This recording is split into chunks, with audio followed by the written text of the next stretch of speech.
What's going on, guys? Welcome back to another War Thunder video. I thought we'd take to the skies this weekend and fly some Italians. This is the C.205 Serie 3. This is a battering 3.7 aircraft in realistic battles, and as you can probably tell, we're up against the Americans and British on the classic Sicily map. I've chosen my first target, this P-47. It's nice to be on a plane that's not got one of those overpowered air spawns for once. Unlike the P-47, which is just incredible. So what I'm trying to do is very carefully get him to overshoot. You see me cut my throttle. This was a fun little fight because I hadn't fought a P-47 yet since the new patch with the C.205. And as you can see, it doesn't take too long for the P-47 to just blast its way ahead of you, as it maintains its energy so gosh darn well. It's such a heavy vehicle. The P-47, as well as it's built, it really doesn't stand much of a chance against these guns. The C.205 Serie 3 has two 20mm cannons, one in each wing, and two 12.7mm machine guns, both of which are mounted on the top of the fuselage. It makes for a very powerful armament. My second target is the Firefly. This particular player is ground pounding with his Fireflies. This is quite typical, especially for players who are trying to upgrade their vehicle by researching those new modifications. This guy's got some rockets, so he could be pretty close to finishing out his modification research. You may have noticed in that dive that I had a little bit of difficulty getting my nose on target. This is because the rudder gets really stiff at high speeds. It's quite difficult to get any sort of movement when you're, say, 500, 600, 700 kilometers an hour, and this thing can reach those speeds quite quickly. The climb rate on the C.205 is comparable to just about everything you face. This is one of the better planes in the Italian tree. One of the things I like about it, other than how it flies, is the fact that it's a Tier 3 aircraft. So you can use some of those golden battle wagers or silver line wagers on this thing. Use this to get yourself some free silver lines or some free golden eagles. This is a very nice plane to do that with. And you're going to win a lot of battles because of the fact that you're going to be teaming up along with the Germans. At this battle rating, the Germans are really good. They've got the P-47 after all, the Hitler Bolt as it's often referred to. It's also got very popular 109s and Focke-Wulf 190s. They just have a very strong team at this battle rating. That VB-10 that I was kind of trailing below, he would head back to base, land, repair, and take off. So I was just going after him. I don't care. It's 9 versus 1. You're in a VB-10. You're not going to win this battle, buddy. I'm sorry. Sometimes you just have to know when to give up. In battle number 2, we find ourselves on Norway, up against a P-40 pilot who is like a damn magician. I have to give credit to this guy for being a lot more difficult to hit than I ever anticipated. I didn't realize that the P-40 was quite as nimble as it is. And part of this is my lack of experience with this plane at this particular battle. My gosh, this guy is so nimble. I was so close with that shot.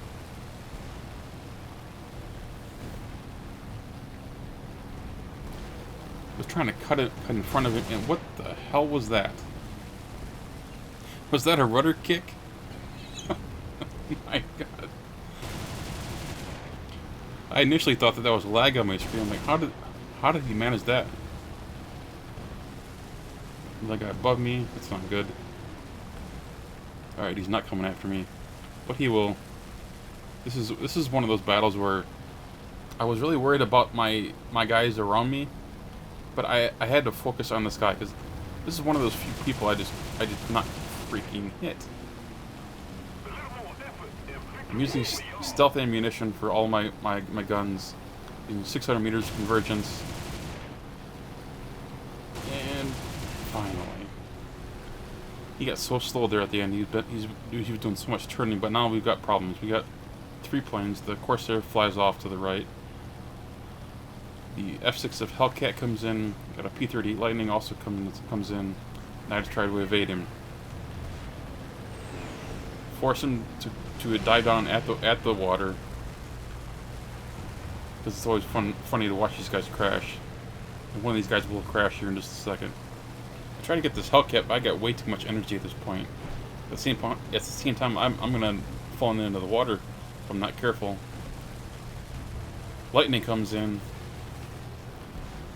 Hellcat shoots at me, splashes it down in the water. Lightning sparks on me twice. Get into a nice little turn, and I try to get just in front of him. And pow, snipe. Use some negative G's to move out of his way, and we're off and running. Now the guy behind me, the Spitfire, he would come in with an attack, but he would just end up flying away. Like he had very little interest in me. The Corsair had kind of a similar approach. Instead of coming in from behind, of course, he takes a frontal approach. Just a couple of bursts, I evade his shots, and he continues on. He attacks some AAA on the ground, and he decides to land. I don't know what it is about Norway, but everyone likes to crash in this map.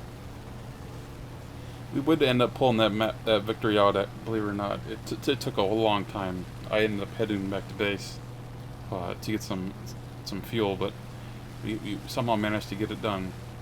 In our next battle, back on Norway, so much for map rotation. Pretty much Norway all day today. Allies calling for help, and as much as I would like to stay up here and work my way down like I ordinarily would, I want to keep my allies alive if at all possible. This thing does have very good energy retention, so if I dive, I can get that altitude right back without too much difficulty. As far as lining up my shots, I'm having some difficulty because my rudder once again is locking up on account of the fact that I'm going 560 kilometers an hour, so that's going to be a little bit problematic. Next up, we got the P-38J. I try to anticipate where he's flying. The P-38 is a difficult plane to try to manhandle it at this particular speed, because the rudder on this locks up so much. Even with 0% throttle, I'm still traveling over 700 kilometers an hour, and he's not faring much better. If I remember correctly, the P-38J doesn't have boosted ailerons, so he's not able to do a whole lot either. He does manage to squeak away. A teammate of mine ends up cleaning up that kill.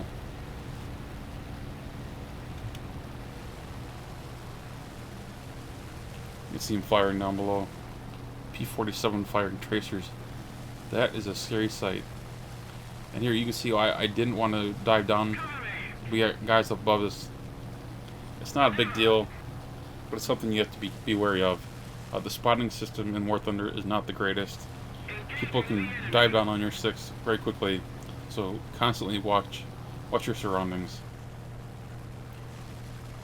I'm pretty confident that my guys can handle the Mustang behind me and the P-30s, the P-61 to my left.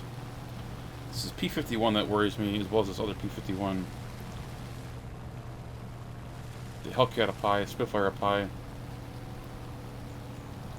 I want to balance one of these Mustangs. This one looks to be headed towards the P-47, so I prioritize him initially. After all, the goal, as I said earlier, is to keep my teammates alive if at all possible. P-61 is down, Mustang is down, P-51 goes head on, he's down. Now it's time to focus on this one. This is the premium Mustang, this is the D20 version. He's flying awfully low, so he can't possibly have that much energy, can he? Let's find out. I pull up vertically, and then decide to turn it into a little bit of a horizontal turn because I don't want to go into a complete prop hang. I don't want him to be able to helicopter up to me, kill the throttle, come down on top of him, line them up, and take them down. Really unfortunate to see a D20 be flown quite that way. Very low altitude, low energy state. You've got to keep your plane up in terms of speed. Kind of like how I have. I haven't maintained a high altitude, but I've kept my energy state up the entire time. Even in the previous match where I was up against multiple turn-fighting bandits, I was able to keep my plane up in the air because of that, because I was able to keep my energy up. Energy is very important. Having too much can be problematic as well. One of the biggest problems that I've had is fighting Spitfires. And we have a Spitfire on the enemy team. What are the odds? Particularly the problem that I've had with Spitfires is that they bleed so much energy in a turn that I end up overshooting them. So you have to be very, very careful. You've also got a bomber down low. He's headed over the aircraft carriers, so I'm not too concerned about him. He's pretty much out of the picture. But I'm worried about this guy, because he could take on my ally here in the 109.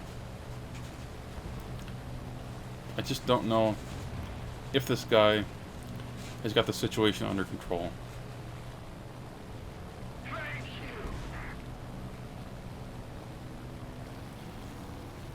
It looks like the 109 is attacking the Spitfire. 109 goes away, Spitfire turns back.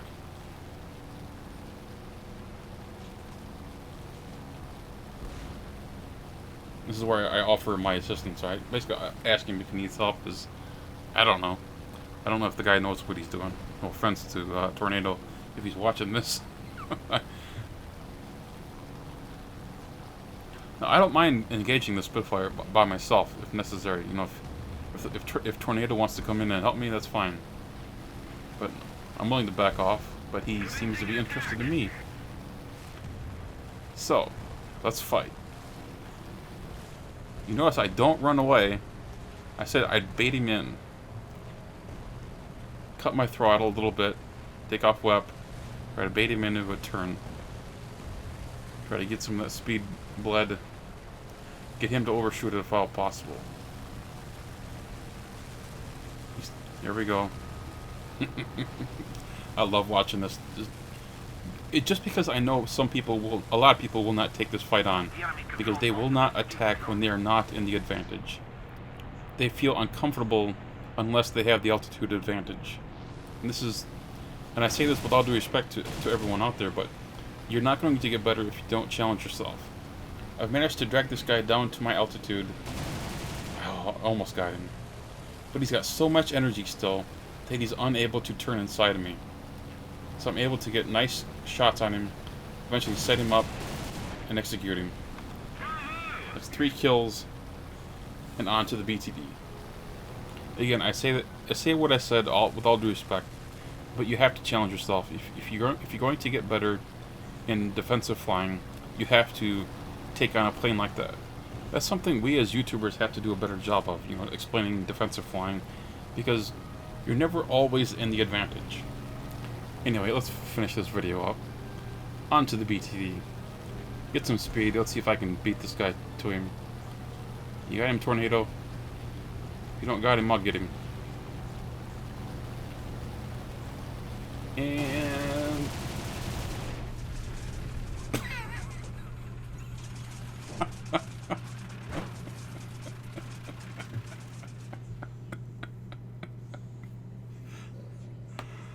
And with that, I think it's time to go take my shower and head to bed. I hope you all enjoyed this video. If you did, click that thumbs up button. And of course, if you're new to the channel, please subscribe. Take care, guys.